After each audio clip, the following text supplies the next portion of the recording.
नमस्कार। वर्णिका हिंदी में आप सभी का स्वागत है। आपके साथ मैं हूं संतोष सारंग और आप देख रहे हैं हम सबका पसंदीदा कार्यक्रम शब्दों की सत्ता।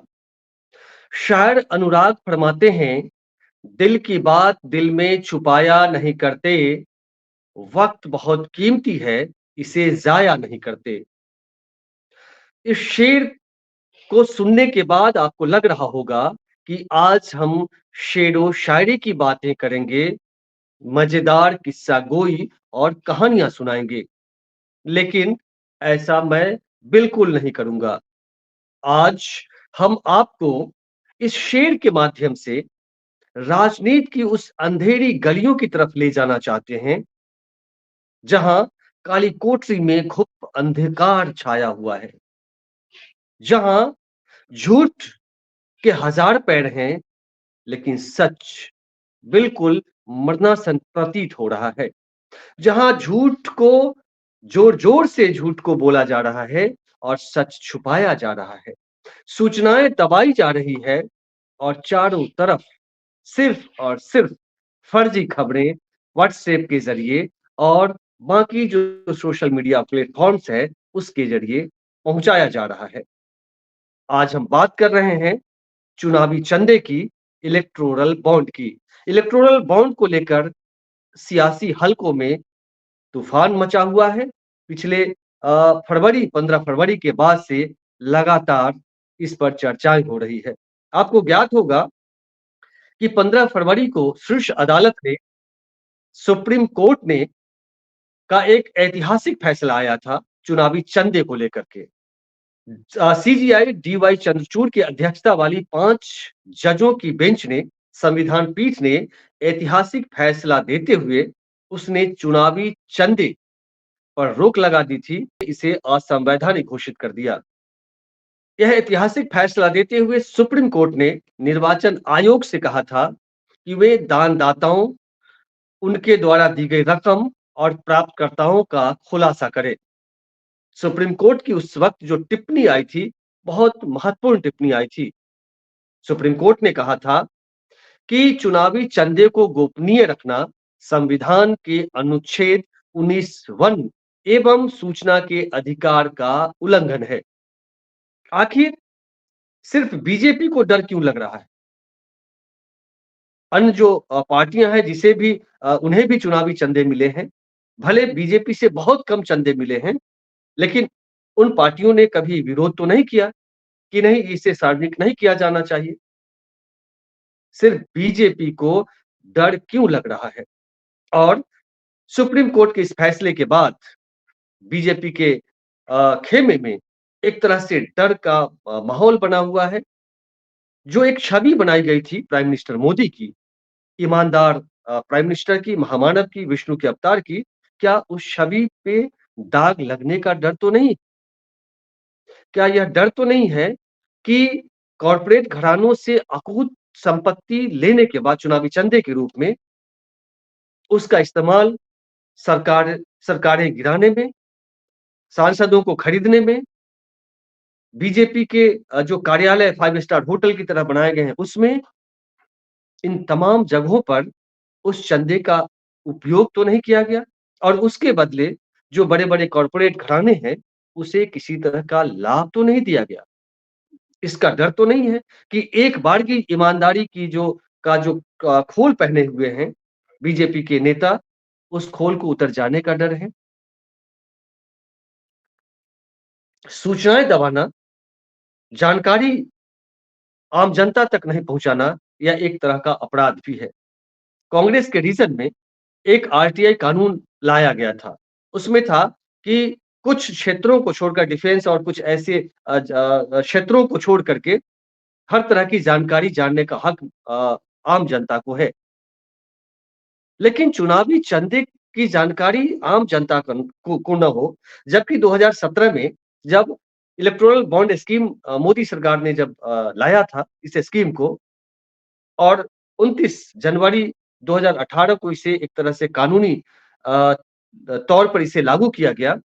उसके बाद से चुनावी चंदे को गोपनीय रख दिया गया। उस समय सरकार ने यह दावा करते हुए कहा था कि चुनावी जो चंदे हैं, वो साफ-सुथरा धन लाने एवं पारदर्शिता को बढ़ाने के लिए यह स्कीम लाया गया है। लेकिन आज छुपाया क्यों जा रहा है? उसे लोगों को जानने का हक है, जानकारी आने दीजिए कि सिर्फ़ बीजेपी को 6,000 से अधिक करोड़ रुपए का के चुनावी चंदे कहाँ से आए और उसका इस्तेमाल कैसे और किस रूप में हुआ? इसे आखिर क्यों छुपाया जाता है? एसबीआई को किसने रोका कि वह चुनाव के बाद का समय सुप्रीम कोर्ट में जाकर याचिका दायर करके उसने 30 जून तक का समय माँगा कि 30 जून तक समय दिया जाए हुज़ूर, उस 30 जून के बाद या 30 जून को हम इसकी जानकारी देंगे। और जब सुप्रीम कोर्ट ने सीजेआई डीवाई चंद्रचूड़ का जब हंटर चला, तो एसबीआई ने 24 घंटे के अंदर कैसे जानकारी निर्वाचन आयोग को सौंप दिया। 15 तारीख को जो ये एसबीआई ने चुनावी चंदे से जुड़ी जानकारियाँ या डेटा या विवरण जो निर्वाचन आयोग को सौंपा है, उसे 15 मार्च तक आधिकारिक वेबसाइट पर निर्वाचन आयोग को उसे डाल देना होगा। अब 15 के बाद देखना यह दिलचस्प होगा कि क्या पूरी जानकारी एसबीआई ने निर्वाचन आयोग को दी है? क्या सब कुछ पता चल जाएगा कि जो बॉन्ड खरीदे और जिसने भुनाया, कब, किसने और उसका इस्तेमाल क्या हुआ, क्या सब कुछ पता चल जाएगा? यह 15 तारीख को ही हम जान पाएँगे। लेकिन उसके बाद क्या होगा? क्या जनता यह मानने को तैयार होगी कि जो जिस ईमानदारी की छवि लेकर देश दुनिया में हमारे प्रधानमंत्री मोदी घूम रहे हैं, क्या तब भी अंधभक्त जनता विश्वास करेगी कि जो चुनावी चंदे का जो स्कैम एक तरीके से है, बड़ा स्कैम, उसके लिए प्राइम मिनिस्टर मोदी दोषी हैं या पूरी बीजेपी सरकार दोषी है? दरअसल जो अंधभक्त हो जाते हैं, जो भक्त हो जाते हैं, जिस व्यक्ति में आस्था होती है, वह चाहे लाख गलतियाँ करे, अपराध करे, पाप करे, उसके प्रति उनके अंधभक्तों को उन बातों का कोई असर नहीं होता है। जैसे बहुत सारे लोगों को अभी देखेंगे, आशाराम बापू के जो भक्त रहे हैं, उनके उनके ऊपर आरोप लगे, गंभीर आरोप लगे, जेल गए। उसके बावजूद आज भी मेरी जानकारी में ऐसे कई भक्त हैं, जो उनकी तस्वीर अपने अपनी दीवारों पर, घर की दीवारों पर उनकी तस्वीर टाँगे हुए हैं और उनके प्रति उनकी श्रद्धा आज भी है। तो क्या यह जानकारी आने के बाद जिसके लिए सुप्रीम कोर्ट को देश की जनता शुक्रिया अदा कर रही है कि चलिए कभी कम से कम लोकतंत्र बचाने वाला कोई तो शख्सियत है इस देश में, जो निडरता के साथ निरंकुश शासक के सामने खड़ा है। जानकारी आखिर छुपाई क्यों जा रही है? जब सुप्रीम कोर्ट का डंडा चला, तो आखिर वह कौन-सी ताकत है, जिसने सुप्रीम कोर्ट बार एसोसिएशन के माध्यम से आवेदन राष्ट्रपति द्रौपदी मुर्मू तक पहुँचाया और राष्ट्रपति से यह गुहार लगाई कि इस चुनावी बॉन्ड पर जो ऐतिहासिक फैसला आया, उसकी समीक्षा की जाए। जो सुप्रीम कोर्ट बार एसोसिएशन के जो अध्यक्ष हैं, आदेश अग्रवाल ने, उन्होंने क्या कहा है? उन्होंने कहा है कि इसे संभावित रूप से संवैधानिक गतिरोध पैदा कर सकते हैं। जो ये फैसला आया उसके बारे में कह रहे हैं। आदेश अग्रवाल, जो अध्यक्ष है सुप्रीम कोर्ट बार एसोसिएशन के अध्यक्ष। और दूसरी बात वे कह रहे हैं कि संसद के अधिकार को चुनौती दे सकते हैं। तो अभी भी चुनावी चंदे की जो जानकारियाँ हैं, उसकी जानकारियों को रोकने की जो सत्ता प्रतिष्ठान है, तमाम कोशिशें कर रही हैं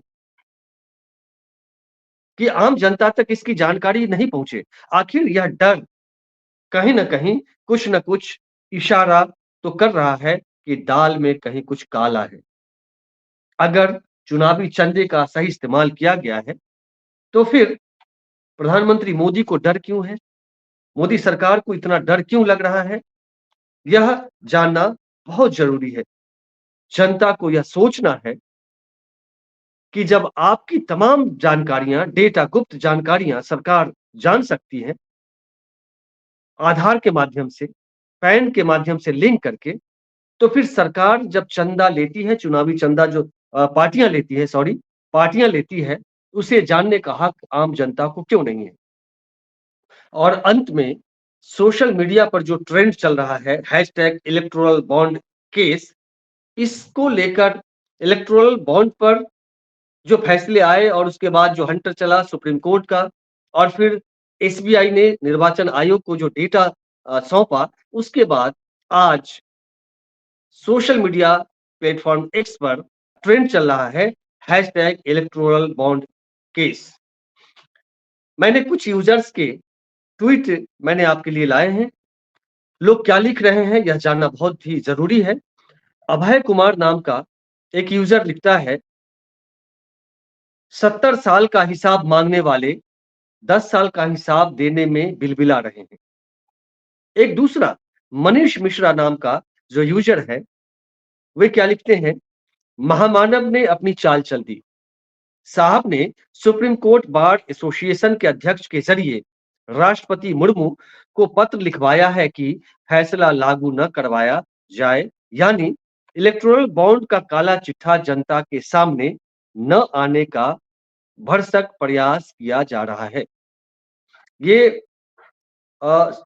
यूजर्स सोशल मीडिया प्लेटफॉर्म पर लिख रहे हैं लगातार।